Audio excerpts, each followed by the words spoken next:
welcome to episode 88 of ERRX, a podcast tailored to your clinical needs. I'm your host, Adis Carrick. Have you ever had a patient with a staph aureus bacteremia and wondered if you could treat it with oral antibiotics? This question does come up from time to time, and I thought it would be a good idea to review a fantastic article published by Michael Dagger and his friends in Open Forum Infectious Diseases. Staph aureus is a very common cause of hospital and community-acquired bacteremia. Typically, IV antibiotics are used to treat these bacteremias given their high risk of complications, unlike gram-negative bacteremias, which are oftentimes easier to treat and typically with shorter durations of antibiotics and even step-down therapy to oral antibiotics, like I talked about back in episode 76. Unlike these gram-negative bacteremias, there is much more controversy on whether or not we can treat uncomplicated staph aureus bacteremias with oral antibiotics. Treating with oral antibiotics could cut costs by up to 50%, and it could even cut readmissions for the adverse drug events and catheter complications that are common with prolonged durations of IV antibiotics. But is treating staph aureus bacteremias with oral antibiotics ever a good idea? First, let's define our patient population. The IDSA defines uncomplicated as being afebrile and having negative follow-up blood cultures more than 48 hours after the index positive blood culture. Patients also have to be without metastatic sites of infection, endocarditis, and they must not have any prosthetic devices such as pacemakers. Everyone else is considered a complicated case and shouldn't be treated with oral antibiotics, and they are not the topic of this episode. Also, we're talking about early step-down therapy only, meaning that patients must have been treated with IV antibiotics for a minimum of 7 to 10 days first. There are arguments both for and against considering using oral antibiotics for these patients.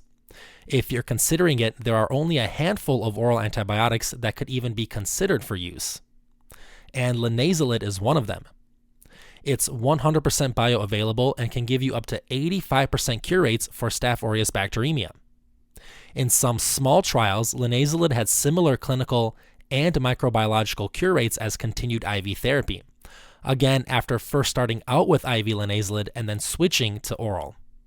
Overall, this is the only antibiotic with some decent clinical data supporting it as a step down to complete a course of therapy for patients with uncomplicated staph aureus bacteremia. The fluoroquinolones are also sometimes considered, and although they have great bioavailability, they haven't been studied much in this setting.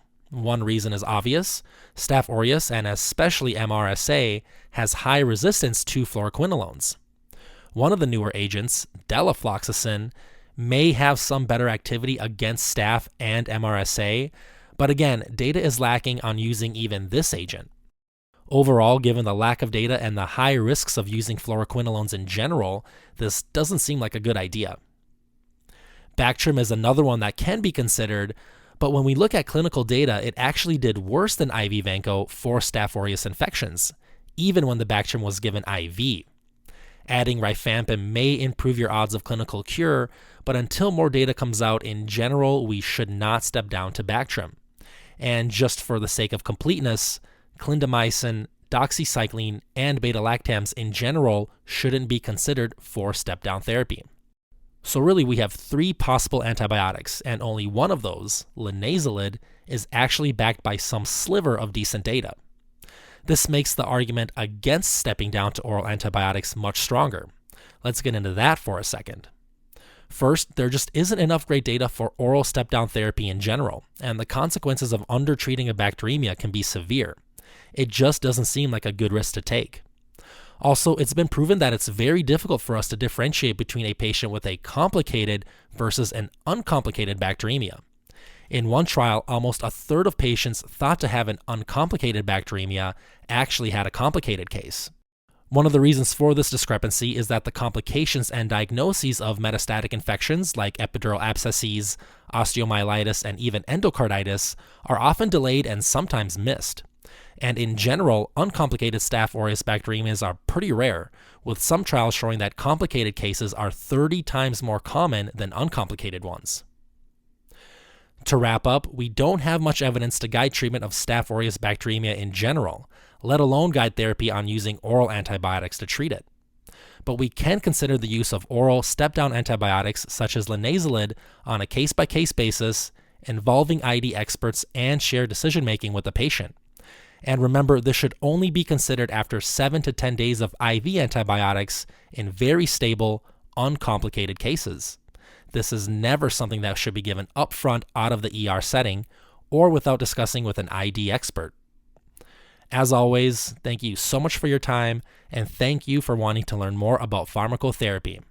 If you have any comments or anything you'd like to add to this episode, please give me a shout out on the ERRX Podcast Instagram page or reach out to me personally on errxpodcast.com. I'd love to respond to all comments and criticisms. Also, if you have a second, please follow and share the show on Apple Podcasts, Spotify, YouTube, and wherever else you listen to podcasts. Following, sharing, and rating the show are great ways to help the podcast grow and get more of our community involved.